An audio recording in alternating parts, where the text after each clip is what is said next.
Se você está tentando sair das dívidas, mas sente que quanto mais se esforça, mais cansado fica, esse vídeo pode explicar exatamente o porquê.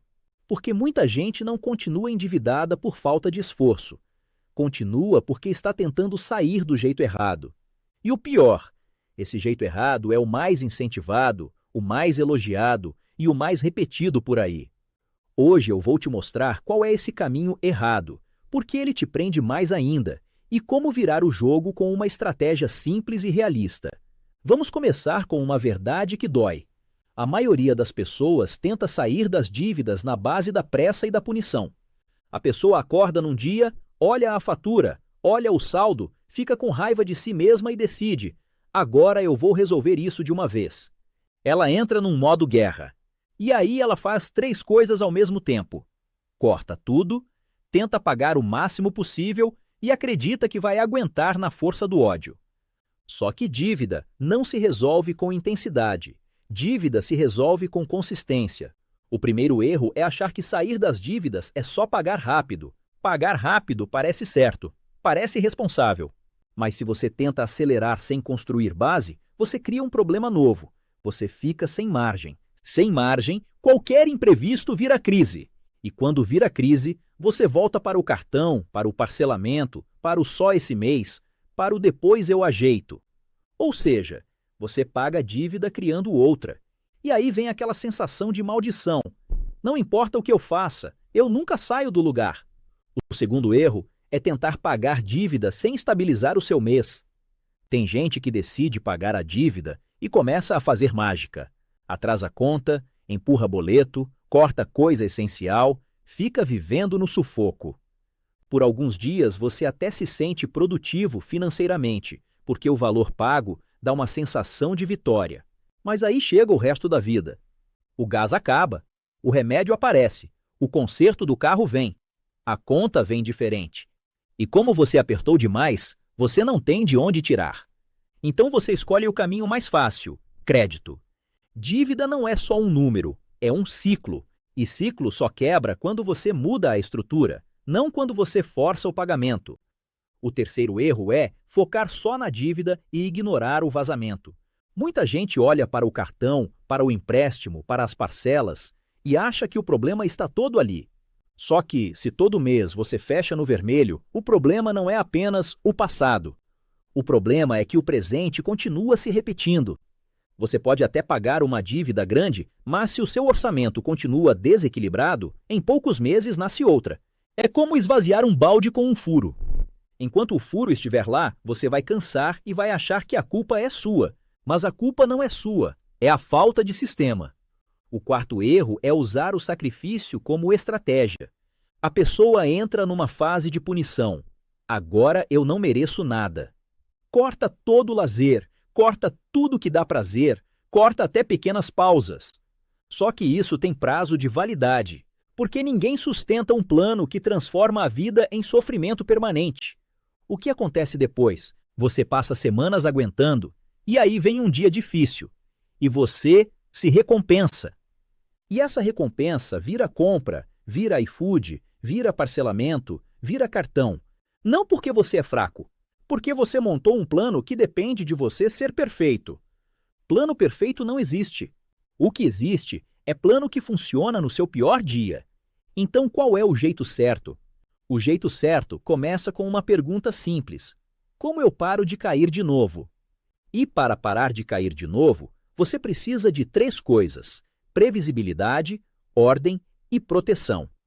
Primeiro, previsibilidade.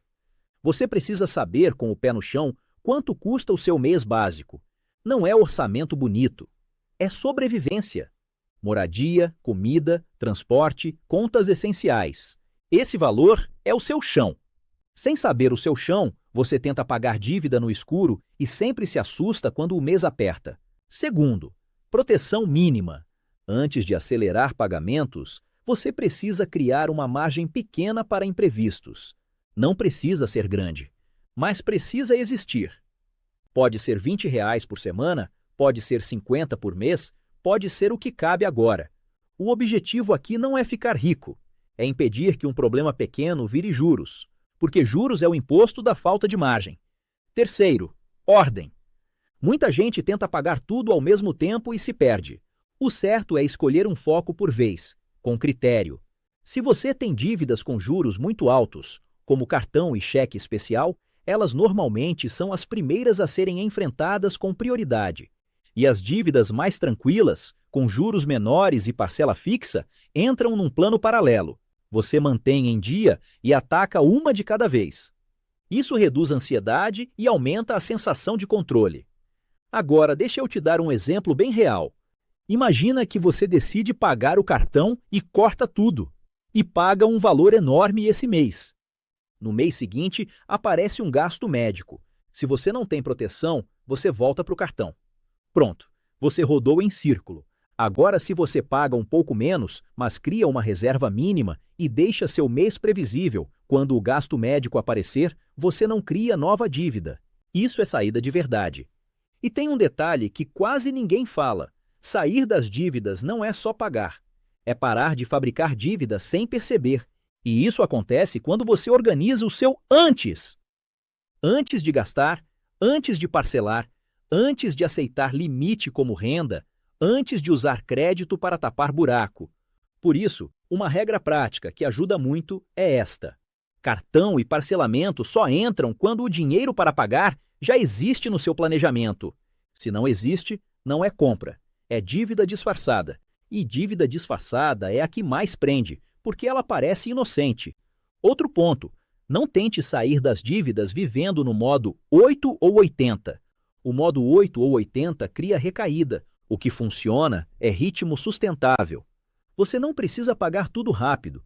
Você precisa pagar todo mês, sem parar. Porque a dívida perde força quando você para de reagir e começa a conduzir. Se você está pensando, tá, mas eu ganho pouco, então não tem saída? Calma. Renda importa, mas estrutura vem antes. Tem gente que aumenta a renda e continua endividada porque o dinheiro continua sem destino.